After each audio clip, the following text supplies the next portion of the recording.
예, 90페이지 외국인 토지법 해마다 시험에 한 문제씩 출제되고 있습니다. 외국인 토지법.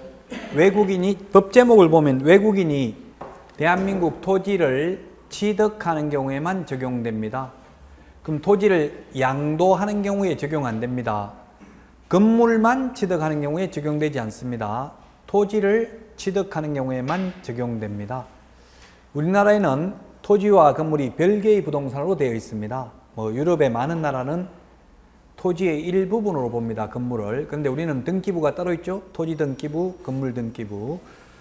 자, 그래서 양가로 2번 상호주의 원칙이다. 이게 뭐냐면 옛날 이명박 정부 때 그런 이야기를 많이 하더라고요. 노무현 정부 때와 다른 게 북한에 일방적으로 퍼주기 하지 않고 상호주의를 준수하겠다 이런 말을 하더라고요. 그 말은 우리가 뭐 주면 북한에서도 뭐 하나 받아야 주겠다 이 말이에요. 일방적으로 안 주겠다는 이야기죠. 그 상호주의가 뭐냐 하면 그래서 만약에 우리나라 사람이 캐나다의 토지를 취득하면 무조건 허가받아야 된다면 반대로 캐나다 사람이 우리나라 토지 취득할 때는 이유이하를 불문하고 무조건 허가받게 만드는 게 상호주의죠. 원래 외교는 상호주의가 원칙입니다. 당연히. 근데 현실은 상호주의를 못하고 거의 미국이 세계를 지배하고 있잖아요. 미국이 경찰 국가잖아요. 우리 미국 갈 때 보면 지문 날인해야 되고 사진 다 찍어요. 공항에서. 일본 들어가도 마찬가지고요. 사진 찍고 지문 다 채취하고 하더라고요. 근데 우리나라 아마 동남아 사람이 우리나라에 올 때도 그렇게 하는지 모르겠어요. 그 상호주의가 준수 안 되고 있다고. 근데 미국 사람이나 일본 사람이 우리나라 들어올 때는 지문 채취 안 하거든요. 공항에서 사진 찍고 이렇게 다 그게 상호주의라고 똑같이 하는 대로 하는 거 갚아주는 게 상호주의인데 현실은 상호주의를 준수하지는 못하지만 법에는 그렇게 돼 있다고요. 상호주의를 준수해야 된다. 자, 양가로 3번 외국인의 범위입니다. 그럼 외국인이 뭐냐면 대한민국 국적을 보유하고 있지 아니한 개인이고요.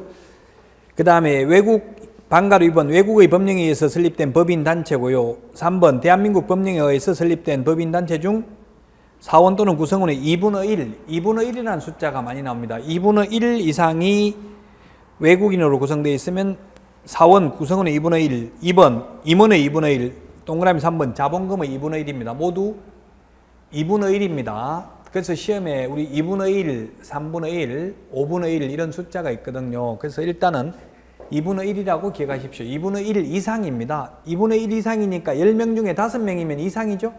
이상이면 그 숫자 포함입니다. 2명 중에 1명이 외국인이면 외국인 토지법을 적용받는다 이 말입니다.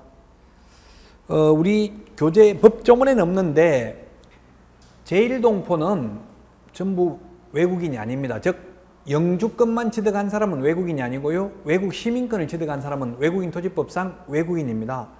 일본은 시민권이 없습니다. 영주권밖에 없어요. 일본은 그래서 유독 일본만 제1동포라고 쓰잖아요. 제 중동포라고 안 하고 조선족이라고 많이 쓰고 있죠. 그것도 어찌 보면 상호주의에 위반된다고 볼 수 있어요. 제중동포라고 해야 되잖아요. 근데 우리는 조선족 이렇게 많이 부르잖아요. 현실적으로. 어쨌든 뭐 조선족이나 제미동포, 조선족이라는 말을 써야 될지 모르겠는데 어쨌든 미국이나 캐나다 같은 데는 시민권이 있다고요. 호주, 뉴질랜드 이런 데는. 그래서 시민권 취득하면 외국인인데 박세리 양도 미국 시민권 취득했습니다. 그럼 외국인입니다. 그러나 일본은 추성훈이는 한국 사람입니까? 일본 사람입니까? 일본 사람이죠. 그 사람은 기화했죠. 일본 시민권을 취득한 게 아니라 일본으로 기화했잖아. 일본 사람하고 결혼해가지고. 일본 사람이에요. 그런 사람 당연히 외국인이고요. 그 외에 제1동포는 외국인이 아닙니다. 즉 다시 말하면 영주권을 취득한 사람은 외국인이 아니고 시민권을 취득한 사람은 우리나라 쪽에서 보면 외국인이다 이 말입니다. 자, 그 다음에 91페이지 맨 위에 있는 표가 시험에 잘 출제가 됩니다. 외국인이 계약을 원인으로 대한민국 토지를 취득한 경우에는 계약 체결일로부터 60일입니다. 취득일로부터 60일 하면 X입니다. 계약일로부터 60일입니다. 시장군수구청장에게 신고해야 되고 안 하면 300만 원 이하의 과태료입니다. 계약 이외의 원인으로 취득을 한 경우에는 취득한 날로부터 6개월 이내에 시장군수구청장에게 신고해야 되고 안 하면 100만 원 이하의 과태료입니다. 6월 이내입니다. 취득한 날로부터. 그래서 상속이라든지 경매 이런 것들이 해당될 텐데, 상속인이라면 피상속인이 사망한 날로부터 6개월 이내에, 상속 개시일로부터 6개월 이내에, 경매로 낙찰받았다면 매각 허가 결정일로부터가 아니라 매각 대금을 완납한 날로부터 6월 이내입니다. 민사집행법상 경매는 매각 대금을 다 낸 때에 소유권을 취득하죠. 그래서 소유권을 취득한 날로부터 6월 이내에 신고해야 됩니다. 계속 보유 신고입니다. 박세리 양 이런 분들은 미국 시민권을 취득했습니다. 그래서 외국인이기 때문에 미국 시민권을 취득한 날로부터 6월 이내에 신고해야 됩니다. 시장, 군수, 구청장에게. 안 하면 100만 원 이하의 과태료입니다. 그런데 이런 것들은 사후 신고기 때문에 신고를 하지 않아도 소유권은 취득할 수 있습니다. 다만 과태료만 내면 됩니다. 그런데 박스 맨 밑에 있는 허가제는 미리 사전 허가를 받아야 됩니다. 허가 안 받으면 계약이 무효입니다. 소유권을 취득할 수가 없습니다.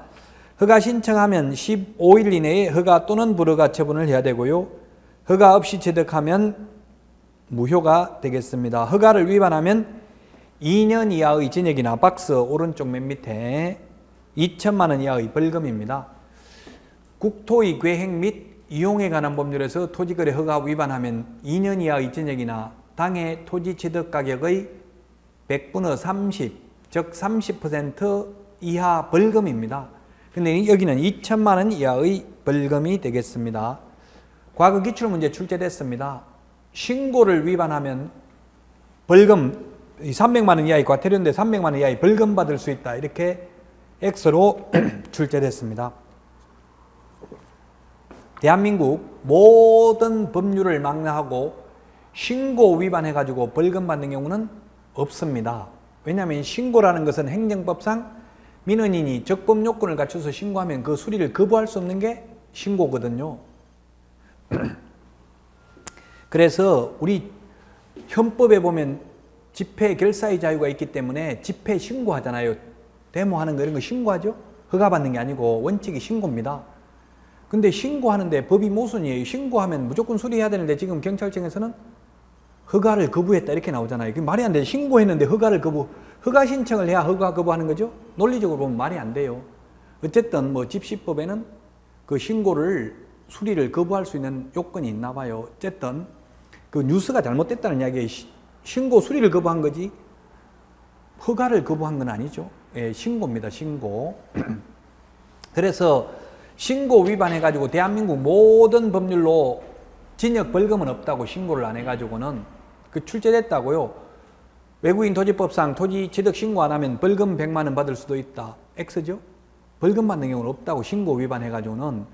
허가 위반하면 벌금 받을 수도 있고 징역 갈 수도 있습니다. 대한민국은 아니지만 우리 공인중개사법, 우리 공인중개사 시험 전 과목 통틀어서 이하는 있지만 이상은 없습니다.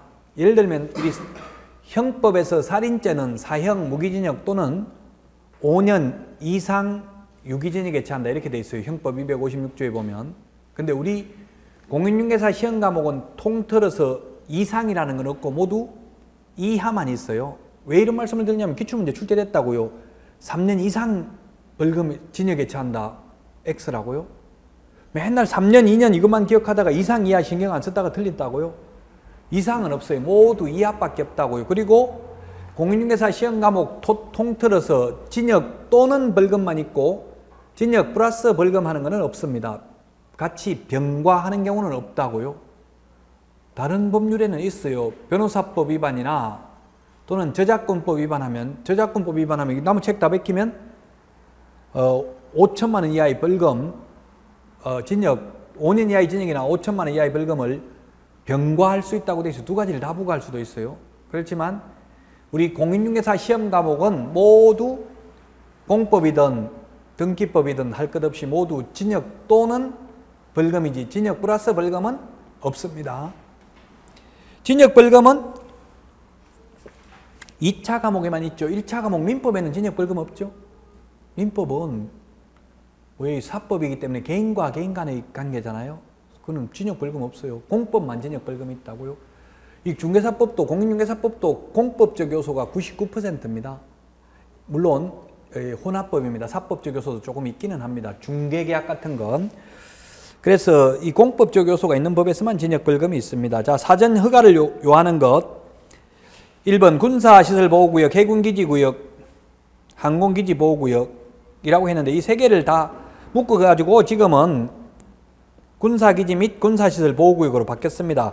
육해 공군이 통합됐다고요? 우리 책이 지금 잘못돼 있어요. 방가로 1번에.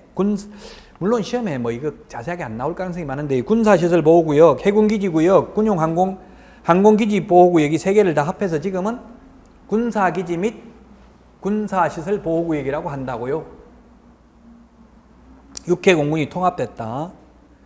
그 다음에 생태경관 보전지역, 문화재보호구역, 야생, 생물 특별보호구역.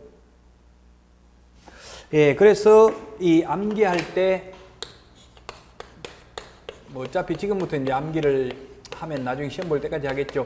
군사기지 및 군사시설보호구역, 문화재보호구역, 자연환경보전법에 의한 생태경관 보전지역, 야생, 생물 특별보호구역 이 네 군데에서는 허가받아야 됩니다.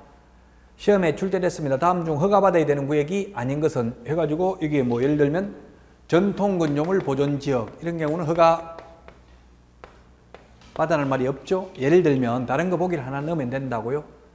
4개 암기해야 됩니다. 시험 보기 전까지는 허가받아야 되는 거. 우리 책에 방가로 1, 2, 3, 4 4개 있잖아요. 뭐요? 대가리는 군이 1번이 1, 군사기지 및 군사시설보호구역, 문이 3번 문화재보호구역, 자가 자연환경보존법에 의한 생태경관 보전지역 이게 자가 방가로 2번이네. 좀 대가리가 달라서 헷갈렸군요. 생이라고 되어 있지만 자연환경보존법에 의한 생태경관 보전지역입니다. 야생 생물 특별보호구역입니다. 군문자야 대가리가 좀 약간 암기하기 쉽게 되어 있잖아요. 그래서 바꿨어요 순서를.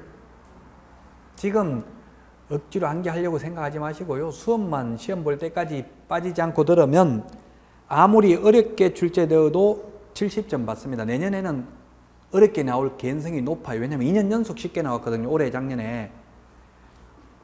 그래서 만약 어렵게 나오더라도 70점, 쉽게 나오면 80점 이상 받습니다. 수업만 안 빠지고 계속 들으면 모든 강의, 제 강의를 다 들으면 최소한 70점은 보장해 드리겠습니다. 여러분들 출석 체크하죠? 예, 지금부터 이제 앞으로 오는 분은 인정하지 않고 지금부터 제 수업을 다 들었는데도 만약에 한 번도 안 빠지고 다 들었는데 아무리 어렵게 나와도 70점 못 받았다 하면 제가 민형사상 모든 책임을 다 지겠습니다. 민사상 200만 원씩 손해배상 하겠습니다. 단 인터넷 듣는 사람은 제외합니다. 현장 강의를 들어야지 알지. 인터넷은 뭐 안 들어도 들었다고 하면 거짓말 시키는지를 제가 확인할 길이 없기 때문에 단 지각조퇴 결석한 경우에는 그러하지 아니합니다. 모든 강의 다 돼야 돈 내고 한 특강도 한 번 정도 하거든요. 한 번밖에 안 해요. 여러 번 하면 제가 뭐 인정 안 하겠죠. 한 번 하는 그것도 들어야 돼. 마지막에 끝까지 다 들어야 된다고요. 모든 강의. 그래서 어렵게 나올 거 대비해서 70점이에요. 쉽게 나오면 80점 이상 받습니다. 그는 어렵고 쉽고에 따라 차이가 많이 나거든요. 자, 그러면 외국인 토지법 보셨고요. 그 다음에 92페이지 중개활동 이거는 시험에 거의 출제 안 됩니다. 왜냐하면 중개활동은 영업활동인데 영업 못하면 혼자만 망하면 돼요. 남 피해 입히는 건 없잖아요. 중개사무소 문 닫으면 되거든요. 그래서 현업에 나가면 제가 실무교육도 저번 주에 계속 했는데요. 현업에 이제 학교 가신 분들 80점 이상 받은 분들은 제가 개업하지 말고 포기하라고 했어요. 망할 확률이 80% 이상이에요. 왜? 이 중개활동 이거는 시험에 안 나오는 부분인데 현업에 나가면 이게 중요하거든요. 어떻게든지 한 건 계약 성사시키는 게 중요하잖아요. 현업에 나가면. 근데 시험에는 별로 안 중요해요. 그건 자기 능력껏 하면 돼요. 그 진화력이 뛰어난 분들이 계약 성사는 잘 시키거든요. 근데 공부 잘하는 거하고는 반비례하는 경향이 있어요. 여러분들은 한 65점 정도로 학교 가는 게 가장 적절해요. 저도 한 89점, 90점 가까이 받았어요. 시험 한 13번인가 시험 봐가지고 전국에서 제가 6등 한번 해봤어요. 지금은 몇 등인지 점수 발표를 안 해요. 부작용이 많았단 말이에요. 발표를 하다 보니까 학원마다 다 여기 수석 나왔다고 거짓말 시키니까 아예 이제 산업인력공단에서 아예 수석자를 발표하잖아요. 제가 옛날에 시험 볼 때는 수석하면 뭐 돈도 주고 이렇게 해서 협회에서도 뭐 500만 원 이렇게 주고 저도 수석 못 해봤지만 우리 강의하는 분 중에 수석하신 분이 있어요, 전국에서. 저는 수석 못하고 6등은 해봤습니다만은 어쨌든 10등 안에 들면 80점 이상 받으면 개업 안 하는 게 좋아요. 그래도 저도 그래서 개업 못한 거 아니에요. 하면 망하니까. 옛날에 해가지고 5번 망했어요. 사업자 등록 한 5, 6번 했어요. 여러분들도 너무 이제 그 합격은 60점만 받으면 되니까 페이스 관리를 잘 해야 돼요. 나중에 꼭 학원에서 보는 모의고사 시험은 지금 말씀드리지만 꼭 보셔야 돼요. 그 돈은 얼마인지 모르겠지만 시간 안배하는 게 이런 게 굉장히 중요하거든요. 점수가 중요한 게 아니고. 그럼 나중에 막 시간 안배도 못하고, 우리 학원도 그런 분이 있어요. OMR 카드에 적은 수험 번호하고 그 마킹하는 거하고 다르게 해가지고 지금 불합격 처리가 되는데 합격을 시켜준다고 말은 하던데 어떻게 되는지 모르겠어요.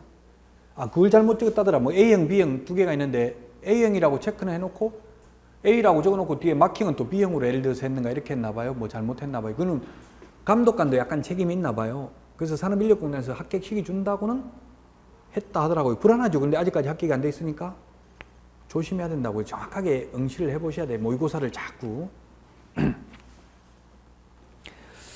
자, 별로 중요하진 않지만 그게 셀링 포인트가 있습니다. 셀링 포인트, 이게 시험에 한 10년에 한 번 정도 출제됐습니다. 셀링 포인트. 셀링 포인트라는 것은 판매 소구점입니다. 셀링 포인트. 어떻게 보면 약간 거짓말 하라는 얘기죠. 거짓말을 하면 안 되겠지만 모든 것을 다 설명하는 게 아니고 좋은 거 위주로 설명한다는 이야기예요. 셀링 포인트, 이걸 판매 소구점이라고 했는데 소구점, 이거 일본식 발음입니다. 일본식입니다. 판매 소구점. 그냥 지금은 영어 그대로 셀링 포인트라고 합니다. 셀링 포인트라는 것은 상품이 지닌 여러 특징 중에서 매수자, 구매자에게 만족을 줄 수 있는 특징을 셀링 포인트라고 합니다. 그럼 예를 들어서 혼자 사는 젊은 분이 와가지고 사장님, 저 혼자 자유분방하게 살고 싶은데 옆집 사람 신경 안 쓰고 아파트가 좋을까요? 단독주택이 좋을까요? 오피스텔이 좋을까요? 뭐 원룸이 좋을까요? 어디 하나 추천해 주세요. 이렇게 하면 뭐가 좋다고 해야 되냐고요? 일반적으로 알려져 있기는 아파트보다는 전원주택 이런 게 더 사생활 보호는 잘 되죠. 근데 절대적이지는 않다고요. 아파트 살라고 딱 맘먹고 온 사람한테는 아파트도 괜찮은 것 같은데 사장님 생각은 어떠세요? 이렇게 계속 물으면 대화를 하다 보면 그 사람이 아파트를 원하는 걸 알 수 있잖아요. 그럴 때에는 뭐 아파트도 안면 몰수하고 살면, 옆집 신경 안 쓰고 살면 뭐 그런 대로 살만합니다. 이렇게 말해줄 수 있는 게 셀링 포인트라고. 절대적이지 않다고요. 구매자, 매수인의 특성에 따라서 셀링 포인트는 변할 수 있다는 이야기예요. 절대적인 게 아니고. 그게 셀링 포인트예요. 그럼 쉽게 말해서 그 수요자, 매수인에게 원하는 대답을 해주라는 이야기예요. 그 쉽게 말해서 그런 거예요. 가게 와가지고 여자분이 민스커트가 어울립니까? 바지가 어울립니까? 이렇게 샵마스터한테 묻는 거예요. 판매원한테. 그러면 뭐가 어울린다고 해야 돼요? 고객이 살려고 하는 걸 어울린다고 해줘야 되잖아요. 그 감각적으로 알 수 있어요. 이분이 아파트를 원하는지 단독을 원하는지. 그러면 원하는 걸 추천해주면 된다. 이 말이 쉽게 말하면. 자, 그래서 거기에 보면 기술적 측면의 셀링 포인트, 동그라미 니은 경제적, 동그라미 디귿 법률적, 정책적 이런 게 있는데요. 우리나라에서는 사실 지금 가장 큰 영향을 미치는 게 정책적인 거. 이거는 뭐 절대적인 거 아니에요. 이게 어디 법조문에 있는 게 아니죠. 부동산 학자들이 일반적으로 말하는 거기 때문에 시험에는 그렇게 잘 나오지는 않습니다. 한 7년에 한 번 정도 출제됩니다. 이거는. 지금은 제가 볼 때는 오히려 정책적인 게 중요한 요인인 것 같기도 해요. 제 개인적인 생각은. 지금 아파트 전체적으로, 우리나라 전체적으로 보면 경기가 지금 서서히 죽어가고 있죠. 지금 현재 시점에서. 왜 그래요? 대출 규제한다고 미국 금리 올라가고 이렇게 되면서 지금 계속 얼마 전까지 막 굉장히 거래가 잘 됐잖아요. 올라갔었잖아요. 그 정책을 착 바꿔버리면 금방 떨어져 버린다고. 이제는 팔기 힘들어요. 당분간 이게 기조가 계속 유지된다고요. 그러다 보면 돈이 급한 사람은 급매물 내놓을 수밖에 없죠. 그러다 보면 가격이 또 떨어지게 된다고요. 그 정책, 정부 정책이 제가 볼 때는 우리나라에서는 많은 영향을 미쳐요.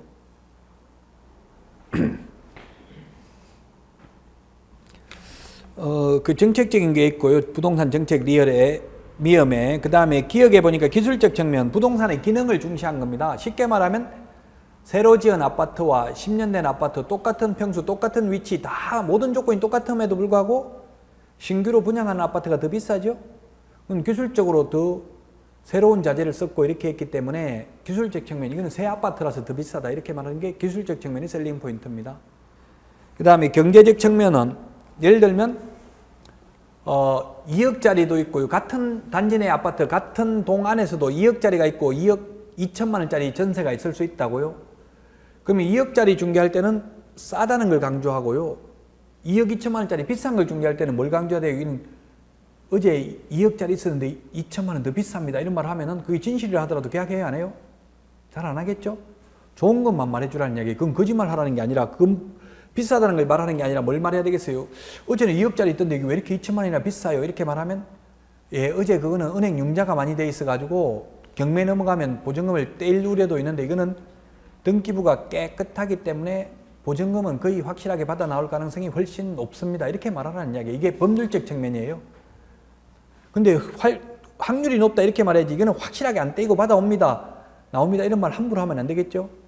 만약 그걸 녹음해버리면 나중에 책임져야 된다고요. 확실하게 보증금 받아 나올 수 있다 이렇게 확신을 줬다면 가능성이 높습니다. 이거는 뭐 특별히 부동산이 폭락하지 않은 한 가능성이 높다 이렇게 말하는 거는 책임 안 져도 되겠죠? 확담은 하면 안 돼요. 여러분들 현업에 나가서 조심해야 될 게, 잔금 치를 때까지는 가압류 제가 책임지고 말소해 주겠습니다 이런 말 하면 안 되겠죠? 개업 공개사 마음대로 말소가 안 될 수도 있잖아요. 가압류권자가 거부하면 안 될 수도 있죠. 그런 거는 괜히 각서 써주고 확인서 써주고 이러면 안 돼요. 불확실한 거는 중개보수 한 돈 100만 원 받으려다가 나중에 몇 억 손해배상 해야 될 수도 있다는 이야기예요. 한번 손해배상 하고 나면 다시는 중개업 하기가 싫어요. 자, 이런 게 그 셀링 포인트입니다. 그래서 쉽게 말해서 어린이한테 좋은 이야기 해주라는 이야기예요. 치마 입으니까 이쁘네요. 치마 원하는 사람한테 그런 말 하라는 이야기예요. 아파트 살 사람한테는 아파트의 장점만, 뭐 단독주택 원하는 사람한테는 단독주택의 장점만 이야기하는 게 셀링 포인트입니다. 93페이지 계약서 작성입니다. 맨 위에 계약 자유의 원칙입니다. 계약 방식의 자유, 내용 결정의 자유, 상대방 결정의 자유 이런 게 민법에 있습니다. 그래서 계약서를 작성 안 해도 됩니다. 민법상은. 그러나 공인중개사법은 작성하라고 되어 있습니다. 민법은 안 해도 된다고 되어 있습니다. 그럼 뭐가 우선이에요? 서로 충돌하면 공인중개사법이 우선입니다. 왜냐하면 특별법과 일반법이 충돌하면 특별법 우선의 원칙이 있어요. 민법에서는 자유라고요. 계약서 쓰든 안 쓰든.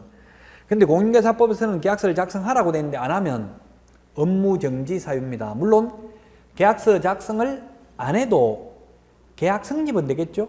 계약 성립은 당사자 간의 청약과 승낙의 의사표시 합치로서 계약은 성립한다고요. 우리 집 팔래, 예, 팔겠습니다, 사겠습니다, 서로 의사합치만 되면 계약은 성립되는 거예요. 이론적으로는.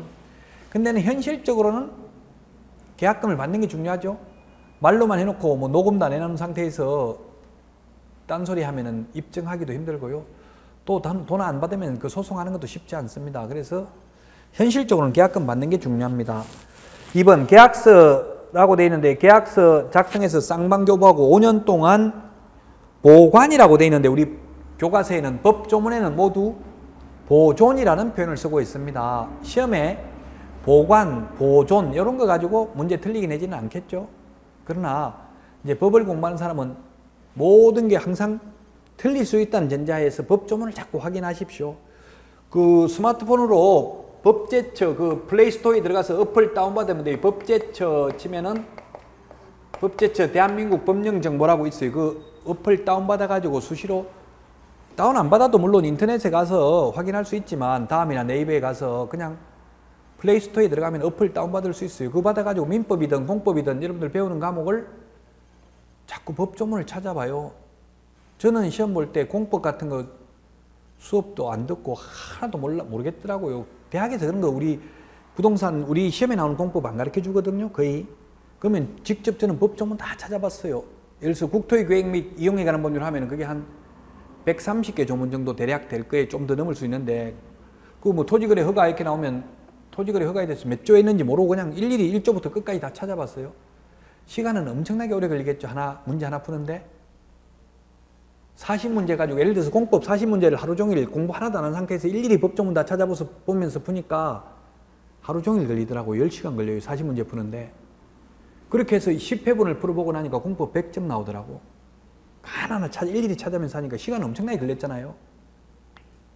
그래서 법조문을 자꾸 찾아보는 게 기억에 오래 남는다고 제가 말하는 것보다 직접 찾아보는 게. 계약서 쌍방교부 5년 보존이라고 돼 있다고 법조문 찾아보면 보관이 아니고 우리 책에 지금 보관이라고 돼 있잖아요. 5년 보존입니다. 보존은 5년 보존, 3년 보존이 있어요. 이 계약서는 5년 보존입니다. 앞에서 했던 확인설명서 전속중개계약서는 3년 보존이었습니다.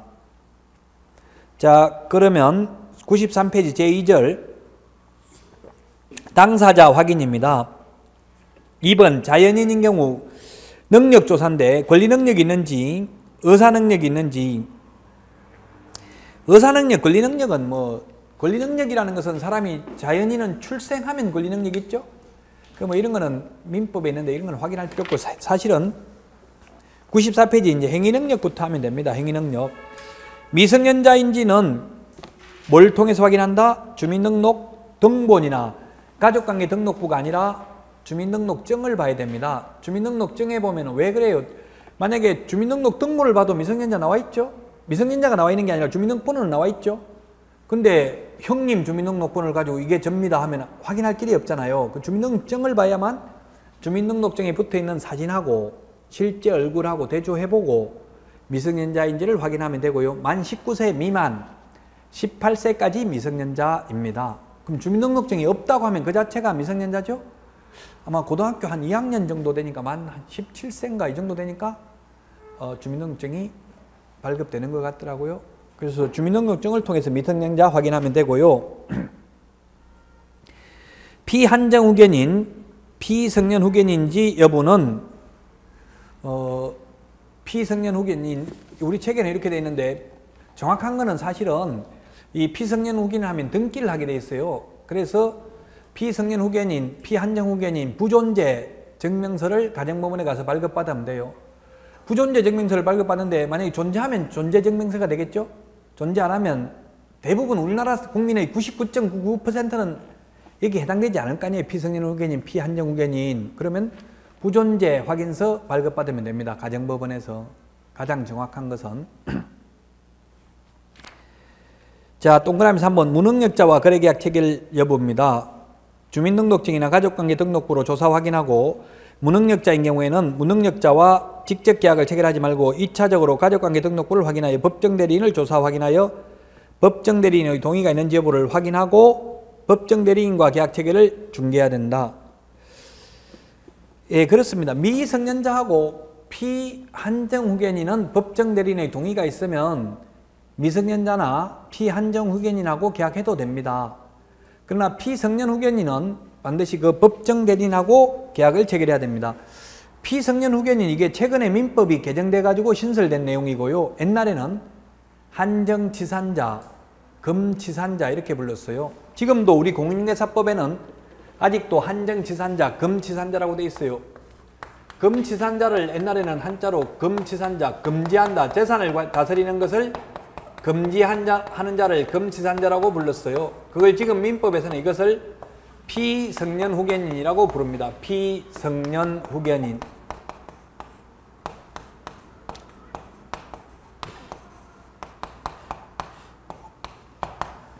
최근에 피성년 후견인, 피한정 후견인 이것도 민법 용어니까 아마 인터넷에 검색해 보시면 되는데 최근에 신격호 롯데 회장에 대해서 피성년 후견인을 지정해달라고 자녀가 신청을 했더라고요, 법원에. 그럼 후견인이 뭐냐면 뒤 후자 바라볼 견자 사람인 뒤에서 바라보는 사람, 의역을 하면 보살펴 주는 사람이고요. 성년인데 뒤에서 보살펴 주는 사람이 성년 후견인이고요. 피는 보살핌을 받아야 되는 사람을 피성년 후견인이라고 합니다. 나이는 많지만 제대로 지금 신격호 회장 같은 거 63살인가 이렇게 해가지고 제대로 판단 능력이 부족하므로 보살핌을 받아야 된다 해서 피성년 후견인을 신청을 해가지고 법원이 이제 피성년 후견인을 지정을 하게 되면 피성년 후견인을 하게 되면은 등기를 하게 됩니다. 그래서 가정법원에서 피성년 후견인, 피한정 후견인에 해당되지 않음을 증명하는 서면을 발급받아 오면 됩니다. 옛날에 금치산자, 아예 재산을 관리하는 걸 금지하는 자였고요. 지금은 완전히 금지하지는 않아요. 일상생활에 필요한 아무리 정신이 오락가락하지만 슈퍼마켓에 가서 뭐 사 먹은 거, 음식 사 먹은 거 이런 거는 취소할 수 없습니다. 중대한 법률행위, 피성년 후견인인 경우에는 후견인 동의 없이는 부동산 거래행위 이런 거 집을 팔고 이런 건 할 수가 없습니다. 근데 사소한 법률행위를 할 수 있어요. 일상생활에 필요한 거. 옛날에 금치산자는 아예 재산을 관리하는 걸 완전히 금지했기 때문에 식당에 가서 밥 먹은 것도 그 법정 대리인이 와서 취소하면은 전부 다 현존이익만 반환하면 됐어요. 밥 남은 것만 돌려주고 오면 됐다고요. 지금은 밥값은 내야 됩니다. 피성년 후견인이라 하더라도 사소한 법률행위는 할 수 있다고요. 그래서 피한정 후견인하고 미성년자는 법정 대리인의 동의가 있으면 그자와 직접 계약을 체결해도 되고 피성년 후견인은 반드시 법정 대리인하고 계약을 체결해야 됩니다. 민법에서 다 배우는 용어입니다. 대리인, 뭐 표현대리, 법정대리, 임의대리 이런 말들이 있습니다. 양가로 2번 진정한 소유자 확인입니다. 진정한 소유자 확인. 이게 가장 중요하죠. 매도인이 집을 팔러 왔는데 자기 집을 팔아먹는지 남의 집을 팔아먹는지는 알아야 되겠죠. 그래서 진정한 소유자 확인하는 게 이게 가장 중요한데요. 첫 번째 뭘 확인해야 되냐면 진정한 집을 팔러 왔으면 주민등록증을 봐야 됩니다. 주민등록증 봐야 되고요. 그 다음에 등기사항증명서 갑구에 소유자로 표시되어 있는지 확인해야 되고요. 현실적으로 지금 중개사무소에 가면 이 두 가지만 확인합니다. 현실적으로. 그래서 특히 중국에서 이게 위조하는 기계가 198대가 우리나라에 들어와 있대요. 주민등록 위조하는 기계가. 주민등록증만 위조해버리면 주민등록증에 그 사진만 제 거 갖다 붙여버리면 제가 이 땅 주인이 되는 거잖아요. 그럼 남의 거 팔아먹은 사람 실제 사고 많이 납니다. 세입자로 들어가가지고 주인 주민등록증 위조해가지고 내 사진 붙여가지고 그냥 내 집인 것처럼 해서 팔아먹는 사례도 있고 세놓은 경우도 있고 많다는 이야기예요. 그래서 뭘 확인해야 되냐면 등기필 정보. 등기필 정보, 이게 등기권리증, 집문서, 땅문서라고 하죠, 흔히. 이건 재발급도 안 되죠? 이거 확인해야 되는데 지금 현업에 있는 중개업소들이 거의 확인을 안 하기 때문에 주민등록증만 위조하고 있습니다. 그래서 주민등록증이 진위 여부는 이거는 이제 실무 강의할 때 합니다만은 창업 실무나 이런 거 실무교육, 중개 실무교육하고 여러분들 시험에는 안 나옵니다만은 이건 뭐 아직 시험이 많이 남았기 때문에 참고로 말씀드리면 인터넷에 민원24에 들어가면은 이 진위 여부를 확인하는 게 있어요. 거기다가 주민등록번호하고 발급 날짜만 넣으면 진위 여부 진짜인지 가짜인지 나온다고요. 근데 발급 날짜까지 똑같이 위조해버리면 안 나타나겠죠? 그래도 여러분들이 책임 안 지려면은 확인설명서 교부해 줄 때 주민등록증 진위 여부는 민원24에 들어가서 2015년 12월 오늘이 21일입니까? 21일 몇 시 몇 분 진위 여부를 확인하였음 해가지고 확인설명서에서 첨부해주면 그 주민등록증 앞뒤면 복사하고 뒤에 있는 거 뒤에 번호를 지우고 이런 식으로 해가지고 복사해서 발급 날짜도 지우도 되고요. 아니면 뭐 발급 날짜 하나도 되고 그거 보고 위조해도 위조한 사람이 처벌받지 개업공개사가 처벌받는 건 아니거든요. 그렇게 해서 교부를 해줘야만이 됩니다. 만약 운전면허증이라면 도로교통공단 뭐 시간이 있기 때문에 이런 데 들어가서 한번 확인해 보면 도로교통공단에 가면은 그 운전면허증에 보면은 사진이 몇 개 붙어 있어요. 운전면허증에 사진이 2개 붙어 있습니다.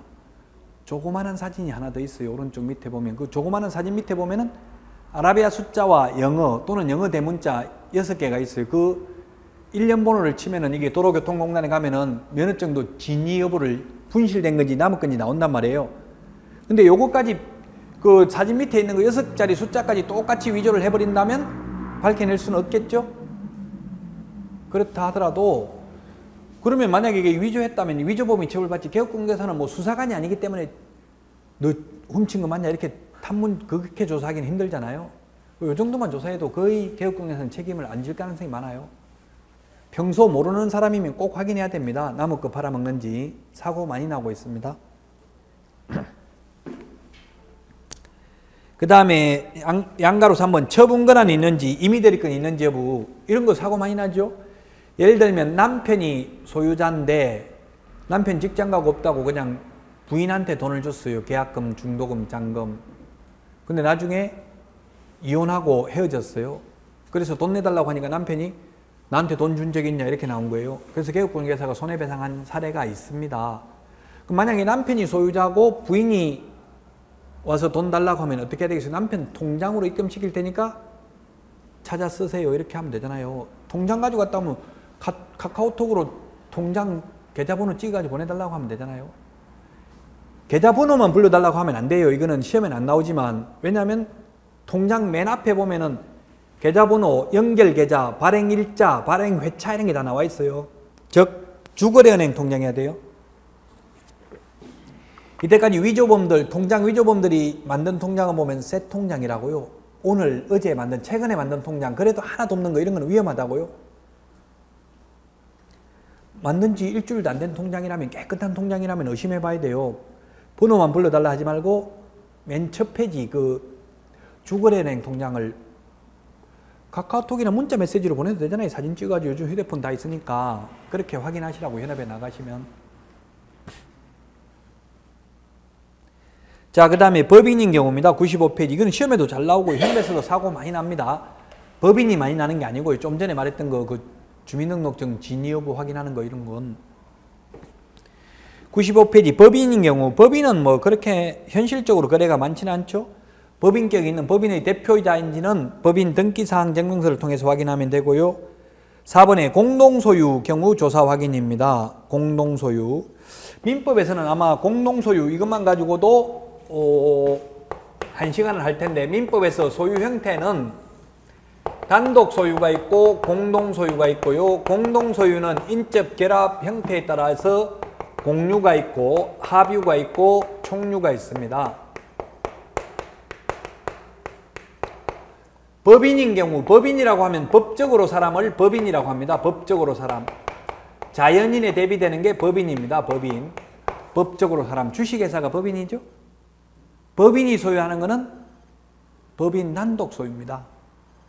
등기 안 된 법인을 비법인 사단, 권리 능력이 없는 사단, 비법인 사단은 총유입니다. 법인 등기가 되어 있다면 법인 단독 소유라고요. 그래서 우리나라에서 부동산을 가장 많이 가지고 있는 사람은 하면 삼성물산 주식회사더라고요. 법인 단독 소유입니다. 법인 단독 소유예요. 사법고시 시험에 출제됐어요. 법인이 소유하는 것은 법인 단독 소유다. 총유가 아니고. 총유라고 많이 답을 했어요. 민법에 나오는 용어입니다. 지금 실무기 때문에 전 과목이 다 나와요. 민법, 등기법, 뭐 공법 이런 게. 자, 인적 결합 형태에 따라서 인적 결합 형태가 가장 약한 게 소위 공유입니다. 공유. 부부 공동 명의로 등기하는 게 공유입니다. 요거 민법에서는 1시간 강의해야 될 내용이라고요. 구체적인 건 민법에서 하시고 저는 개략적인 것만 말씀드립니다. 그래서 만약에 B가 공유인데 B 지분만, 자기 지분만 처분하려면 다른 공유자 동의 안 받아도 되죠? 공유물 전체를 매각하려면 다른 공유자 동의 받아야 됩니다. 합유는 합유 지분만 처분하더라도 다른 합유자 동의 받아야 되죠? 그래서 소위 민법상 조합, 딸기 영농조합 하면 이런 게 합유입니다. 합유. 딸기 영농조합을 하는데 부모님이 돌아가셨어요. 그러면 자식한테 상속도 안 됩니다. 합유는. 상속이 돼버리면 서울에 있는 자식이 나는 딸기 농사 안 짓겠다 이렇게 하면 조합 해체해야 되죠? 상속도 안 돼요. 조합은 조합 지분만 처분하려고 하더라도 합유자 전원 동의받아야 됩니다. 총유는 지분이 없습니다. 사원총회 결의를 거쳐야 됩니다. 그래서 보통 뉴스에 나오는 거 보면 조그만한 교회 한 200명 정도, 교회도 한 200명 정도 되면은 보통 뭐 목사파, 장로파 해가지고 깨지는 경우가 많아요. 지금 뭐 정당도 깨지는 것도 많은데, 그러면 어떻게 나눠야 되냐면 교회 재산이 있으면 보통 한 200명 정도 될 때는 그게 총유죠. 큰 교회, 뭐 순복음교회나 이런 큰 교회들은 전부 다 법인 등기가 되어 있어요. 그러면 법인 단독 소유예요. 조그마한 교회, 조그마한 문중, 종중 이런 경우는 등기가 안 돼 있죠. 그러면 총유라고요. 큰 종중, 문중 뭐 이런 거는 교회, 사찰 이런 것들은 거의 다 등기되어 있다고요. 등기되어 있으면 법인 단독 소유고 등기 안 돼 있으면 총유라고요. 총유는 사원총회 결의를 거쳐야 된다.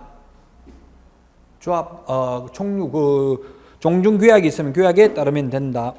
자, 그 다음에 제3절이네. 계약서 작성입니다. 계약 자유의 원칙이 있기 때문에 그런지 몰라도 우리 공인중개사법에서는 계약서가 법정서식이 없습니다. 법정서식. 앞으로 법정 이런 말을 하면은 법정서식이 없습니다. 법정이라고 하면 법률의 규정 줄임말이 법정입니다. 법률의 규정 줄임말이 법정이다. 법률의 규정이 없다고요? 또는 법령의 규정 해도 되겠죠. 법령의 규정에 서식이 법정 서식이 없다. 그래서 법정 서식이 없기 때문에 국토교통부 장관이 이 거래계약서의 표준이 되는 서식을 정하여 그 사용을 권장할 수 있다.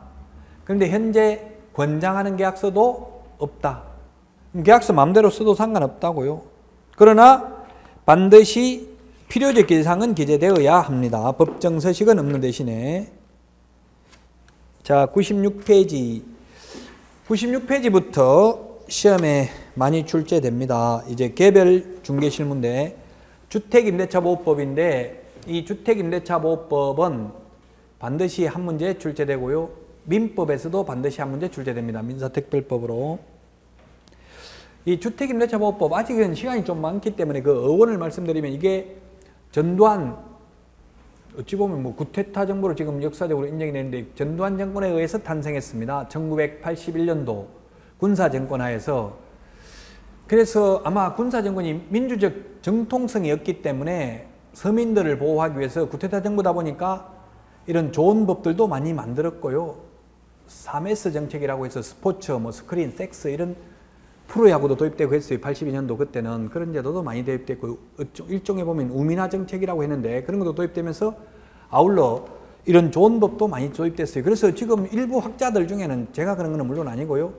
세종대왕 이후 전두환 정권 때가 가장 서민들이 살기에는 좋았다고 주장하는 일부 학자들도 있습니다. 정치적인 걸 떠나서 경제적인 측면에서 보면 정치적으로는 광주학살이라든가 이런 만행을 했지만 그 뭐 저는 그때 어려가지고 태어났는지 어렸는지 잘 모르겠는데 어쨌든 그 당시 잘 모르겠지만 집값 같은 게 굉장히 오르지 않았대요. 물가 상승률만큼만 올랐대요. 1980년대 초반에는 80년부터 뭐 한 87년까지인가 거의 많이 했죠. 오랫동안. 예, 그때 만들어진 법입니다. 그래서 지금 같으면 이런 좋은 법을 만들지 못합니다. 지금은 다원화된 사회고 민주화된 사회고 오히려 뭐 어찌 보면 바람직할 수 있어요. 독재에서나 뭐 명령대로 따르지 지금은 뭐 정당에도 옛날에 뭐 삼김시대처럼 이렇게 보수도 없잖아요. 말 안 듣잖아요. 아무도. 어찌 보면 그게 당연한 결과인지도 몰라요. 지금은 이런 좋은 법을 못 만들 거예요. 아마. 왜냐하면 그 당시에 서울대 법대 교수가 이 주택임대차보호법을 만들자 민법에 물권법, 그러면 뭐 때문에 있냐. 민법에서 물권법은 먼저 어떻게 되어 있어요? 민법에서 물권은 먼저 전세권 설정 등기를 하고 먼저 저당권 설정 등기를 했으면 경매 넘어가면 먼저 등기한 것부터 배당하고 순서대로 배당하고 없으면 뒤에서는 못 받죠? 근데 이게 느닷없이 주택임대차라는 것은 맨 뒤에 들어와도 최우선 면제를 받을 수 있다고 최고 먼저 받아간다고요. 그 서울법대가 한마디 했어요. 이런 법이 어디 있냐. 최고 나중에 들어와서 최고 먼저 가면 이거 민법 없애야 되는 거 아니냐. 이렇게 말했다가 바로 그때 안전기획부인가 중앙정보부인가 어디 끌려가가지고 설악산에 가서 추락사 당했어요.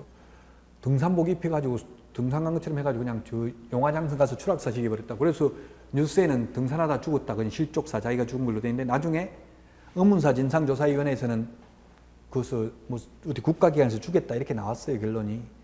그러니까 아무도 반대를 못하는 게 반대하면 바로 죽여버리니까. 그래서 어떻게 보면 이런 좋은 법이 탄생했다고요. 지금 보면 좋은 법이고 그 당시는 이게 어떻게 보면 가진 자들이 보면 악법이었을 수도 있다고요. 맨 뒤에 들어온 세입자가 가장 먼저 배당을 받아가는 게 이게 핵심이거든요. 그게 소위 최우선 면제잖아요. 대항력을 갖추면 논리적으로 보면 있을 수 없는 거예요. 논리적으로 보면 먼저 들어온 사람이 먼저 받아가는 게 맞잖아요. 어떻게 보면. 근데 서민들을 위해서 비록 뒤에 들어왔지만 일정 금액만큼은 최고 먼저 떼준다고요. 지금 보면 좋은 법이죠. 그 당시는 반대하는 사람도 엄청나게 많았어요. 기득권자들은. 근데 왜 이렇게 말씀드리냐면 상가건물임대차보호법은 김대중 정부에 들어서 만들었습니다. 2002년 그 상가건물임대차보호법은 이건 81년인데 그래서 주택은 모든 주택에 대해서 타워팰리스라 하더라도 최우선 면제 인정됩니다. 대항력 인정됩니다. 확정일자만 받으면 후순위보다 전액을 먼저 받습니다. 그런데 상가는 김대중 정부는 독재 정부가 아니기 때문에 카리스마가 더 약하다고 봐야 되겠죠. 그래서 모든 상가에 대해서 다 적용하려고 하니까 했었어요. 대통령 그렇게 했는데 하니까 상가 건물주들이 반발하는 거예요. 오피니언 리더들이 가진 사람들이. 그래서 모든 상가를 다 못하고 일정 금액 이하의 상가만 상가 건물 임대차 보호법을 적용했어요. 초창기 때는. 그러다가 오히려 지금 박근혜 정부는 약간은 또 카리스마가 있는 정부잖아요. 그래서 지금은 모든 상가에 대해서 대항력을 인정하는 걸로 현재는 바뀌어 있습니다만은 지금은 뭐 연예인들 싸이나 이런 애들 지금 상가 문제가 많았잖아요. 건물주 바뀌니까 다 나가라 하고 이런 게 많았잖아요. 그래서 지금은 모든 상가에 대해서 대항력을 인정합니다. 금액과 상관없이. 근데 초창기 김대중 정부 때 도입 당시에는 모든 상가가 아니고 환산보증금이 일정 금액 이하의 상가만 상가건물 임대차보호법을 적용했다고요. 시대적 배경이 달랐기 때문에 그렇습니다. 자, 그러면 96페이지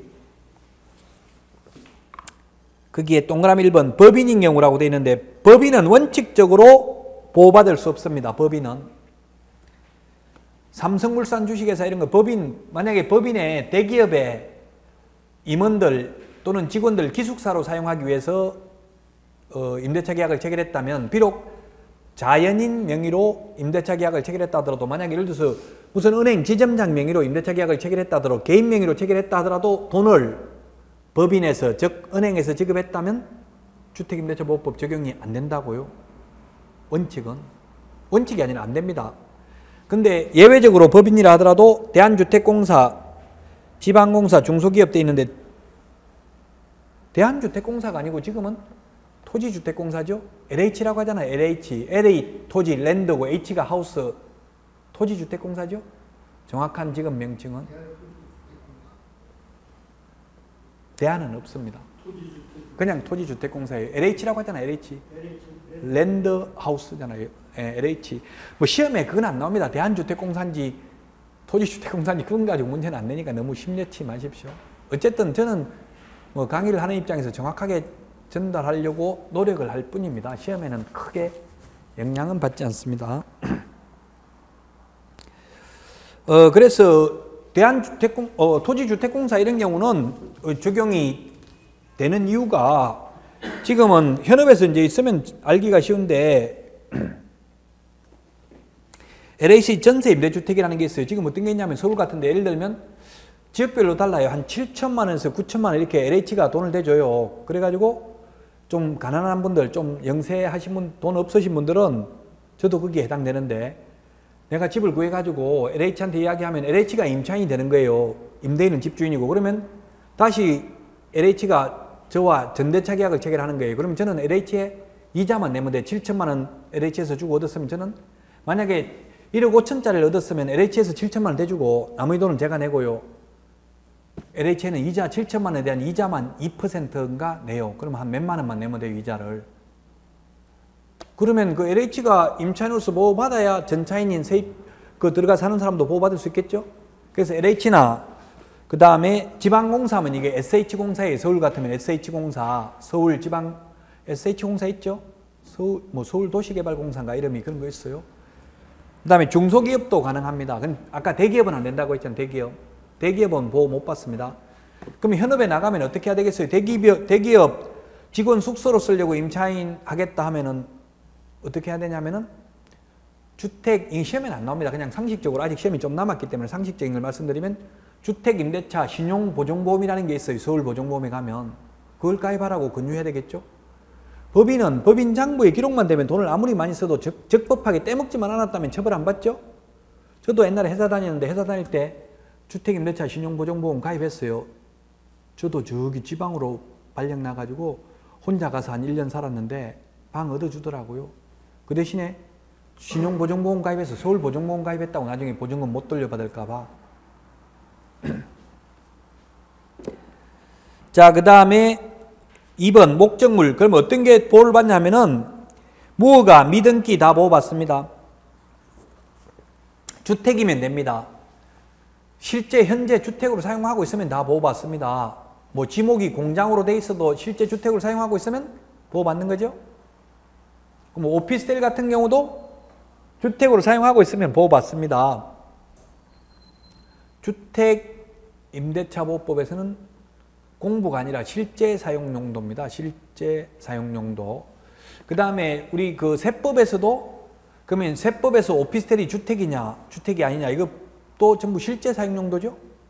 세법도 한마디로 말하면 실질과세 원칙입니다. 세법의 가장 큰 원칙을 한마디로 말하면 실질과세 원칙이라고, 진실에 의해서 세금 내는 게 원칙이라고요.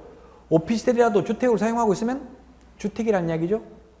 주택임대차보호법도 마찬가지입니다. 그런데 왜 이런 말씀을 드리냐면 다 그럴 것 같으면 쉬운데 우리 중개 보수 받을 때에는 오피스텔이라 하더라도 주거용으로 사용해도 오피스텔은 원칙적으로는 주택 이외의 건물에 해당됩니다. 다만 예외적으로 85제곱미터 이하 주거용 오피스텔은 제외합니다만 원칙적으로 오피스텔은 건축물 내장에는 업무시설로 분류되어 있다고요. 그 우리 중개보수 계산할 때는 건축물 대장을 보고 주택인지 주택 아닌지를 판단한다고요. 근데 여기서는 건축물 내장상 주택이 중요한 게 아니라 실제 주택으로 사용하는지 여부가 중요하다고요. 주택임대차보호법에서는.